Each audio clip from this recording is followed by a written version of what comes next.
Free cigarette.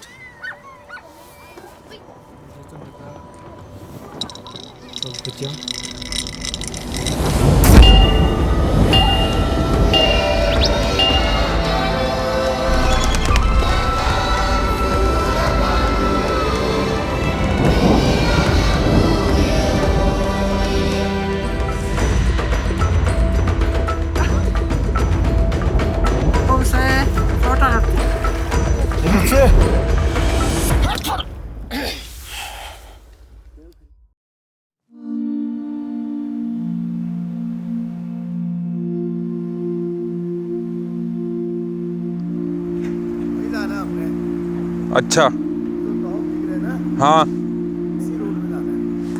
अच्छा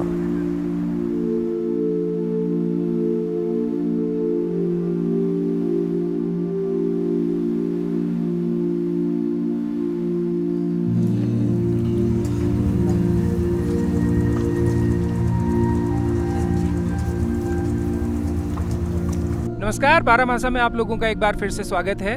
आप देख रहे हैं हमारी विशेष सीरीज जिसमें हम आपको एक्सप्लोर करवा रहे हैं भारत, तिब्बत और नेपाल की सीमा से लगी हुई व्यांस घाटी। और आज है डे 2 जहां हम जा रहे हैं आदि कैलाश की यात्रा पर, पार्वती कुंड की यात्रा पर। आपको बताएंगे कि कैसे कैलाश मानसरोवर, जो हिंदुओं की सबसे पवित्र यात्रा मानी जाती है, और न सिर्फ हिंदुओं की बल्कि जैन, बौद्ध धर्म के अनुयायी, बौद्ध धर्म के अनुयायी और सिख अनुयायी तक इस यात्रा को पवित्र मानते हैं। आज हम उसी का जो छोटा स्वरूप माना जाता है आदि कैलाश, उसकी यात्रा पर आपको लेकर चलेंगे। बताएंगे कितनी सिमिलैरिटीज़ हैं आदि कैलाश और कैलाश मानसरोवर में। दिखाएंगे आपको पार्वती कुंड और साथ में आपको लेकर चलेंगे कुटी गांव, जो कि रंग समुदाय का सबसे ऊंचाई पर बसा गांव है। वहाँ की लाइफस्टाइल, वहाँ का कल्चर, वो सब कुछ आपको दिखाएंगे। तो चलिए आगे बढ़ते हैं डे 2 पर। और डे 1 अगर आपने नहीं देखा है तो उसका लिंक भी डिस्क्रिप्शन में होगा, उसको देखिएगा, तभी आज का एपिसोड एंजॉय कर पाएंगे।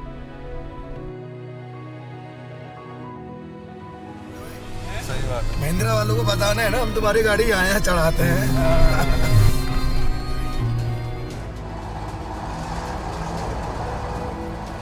इस बेहद खूबसूरत लैंडस्केप को देखिए। ये कुटी गांव है और मेरे बाएं हाथ पे अभी पैन करते हुए हम आपको दिखाएंगे कि ये कितना खूबसूरत दूर से ये गांव लग रहा है। इस गांव का डिटेल में विलेज टूर भी करेंगे, इस गांव को समझेंगे, यहाँ के लोगों को या उनका रहन सहन, उनका कल्चर, उस सबको समझेंगे। लेकिन अभी पहले सीधे आपको लेकर चलते हैं आदि कैलाश की तरफ, क्योंकि बहुत अच्छी सनलाइट है, अभी बहुत अच्छा व्यू होपफुली हमको वहाँ का मिलेगा। तो आदि कैलाश के आपको दर्शन करवाएंगे, पार्वती कुंड आपको घुमाएंगे। और पासेस का जिक्र पहले एपिसोड में डे 1 में आपने देखा होगा। वो पासेस जो कि धारचूला एसडीएम के यहाँ से इशू होते हैं, क्योंकि रिस्ट्रिक्टेड एरिया है, इन लाइन परमिट लगता है यहाँ आने के लिए। तो वो पासेस कुटी में एक बार फिर से चेक होंगे। उन पासेस को चेक करवा के पहले चलते हैं आपको लेकर सीधे आदि कैलाश की तरफ।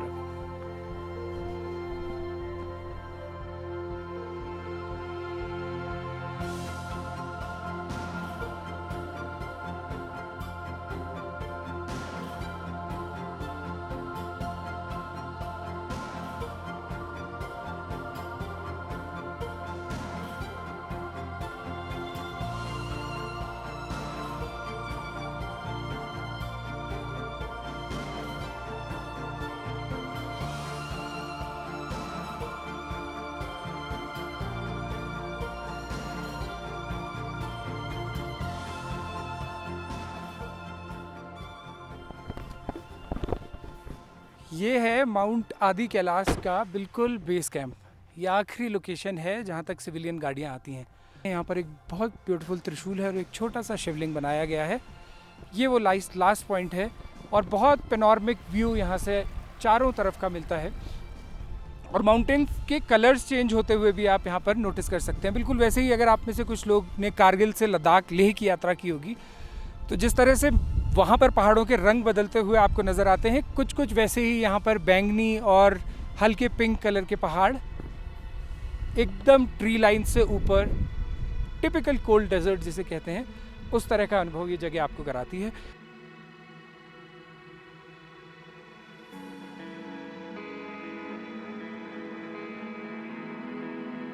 तो फाइनली हम लोग पहुँच गए हैं 4630 मीटर की हाइट पर स्थित ज्योलिंगकोंग, जिसको आदि कैलाश या छोटा कैलाश भी कहा जाता है। मेरे पीछे देखिए, आज मौसम बहुत साफ है और आदि कैलाश के बहुत साफ दर्शन हो रहे हैं, बहुत स्पष्ट दर्शन हो रहे हैं। बहुत ही ब्यूटीफुल ये पीक बिल्कुल उसी शेप की है जिस शेप का कैलाश मानसरोवर है। जोलिंगकांग हम पहुंच चुके हैं।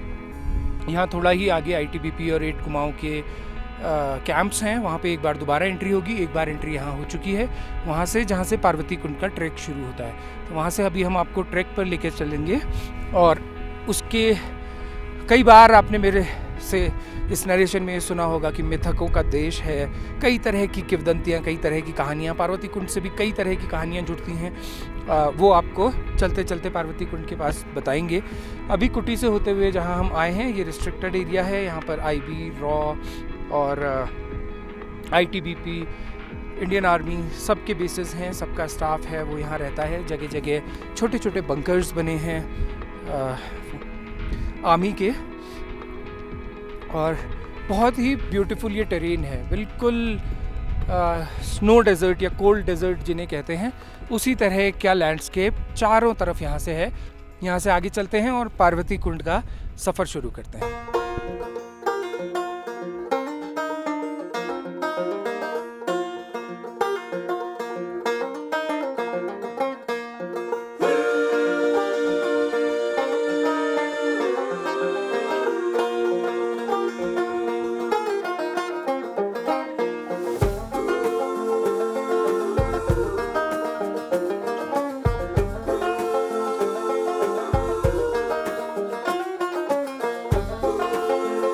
जोलिंगकांग से पार्वती कुंड के लिए हम लोग अभी पैदल चल रहे हैं।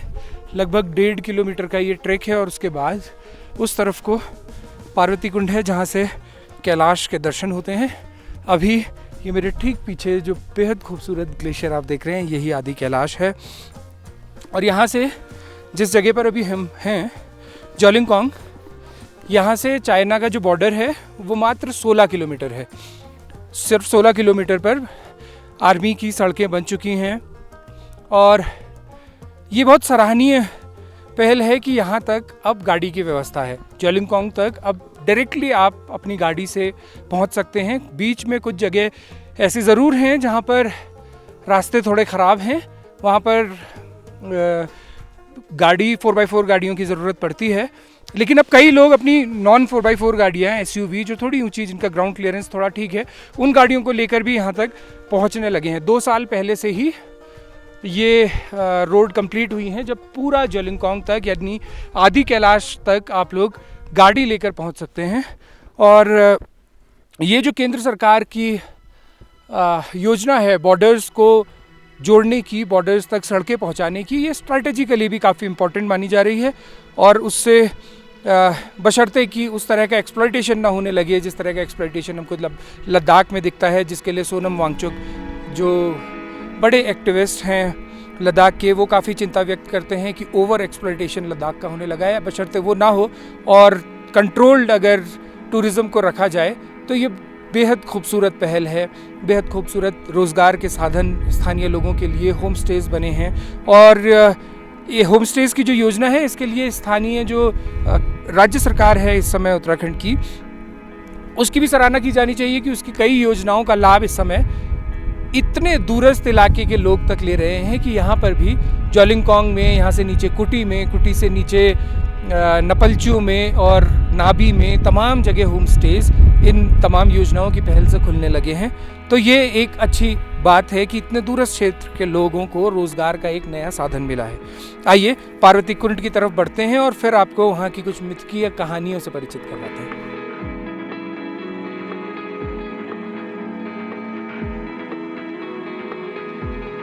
पार्वती कुंड के ट्रैक पर आधे रास्ते तक हम लोग पहुँच चुके हैं।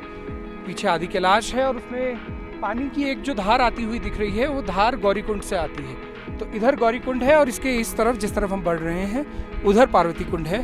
गौरीकुंड को ही राक्षस ताल भी कहा जाता है। स्थानीय लोग जो हैं वो जोलिंगकांग, इस जगह को जोलिंगकांग कहते हैं, जबकि स्थानीय लोग इसे आदि कैलाश कहते हैं। और गौरीकुंड को स्थानीय लोग जो हैं वो राक्षस ताल कहते हैं। और मेरे राइट हैंड साइड पे वही हेलीपैड है जहाँ अभी कुछ दिनों पहले प्रधानमंत्री मोदी उतरे थे। यहाँ से गाड़ी लेकर वो उसी पार्वती कुंड पर गए थे जहाँ की तरफ हम लोग अभी बढ़ रहे हैं।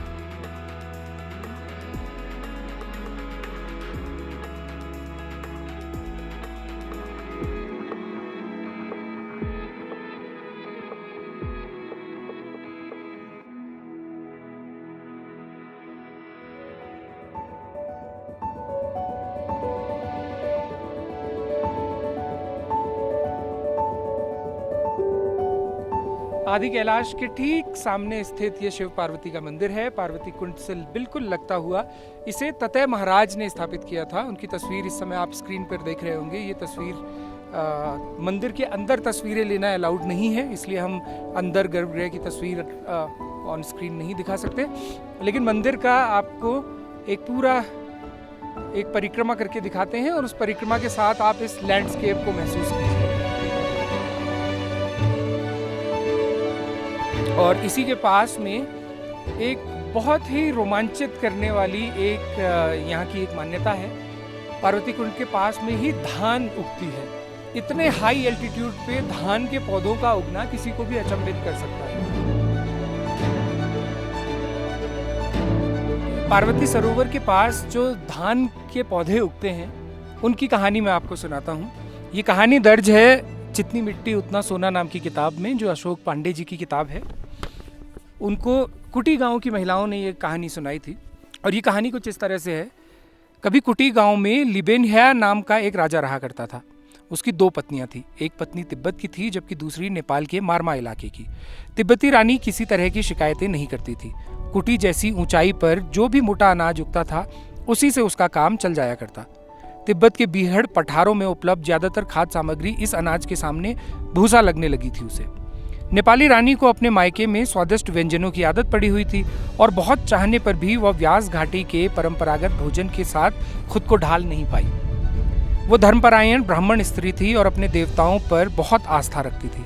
उसने फैसला किया कि किसी भी कीमत पर इन ऊंचाइयों पर भी धान, जौ और मंडवा उगाकर दिखाएगी। उसने एक संदेशवाहक को अपने पिता के पास नेपाल भेजकर वहां से इन सब के बीज मंगवाए।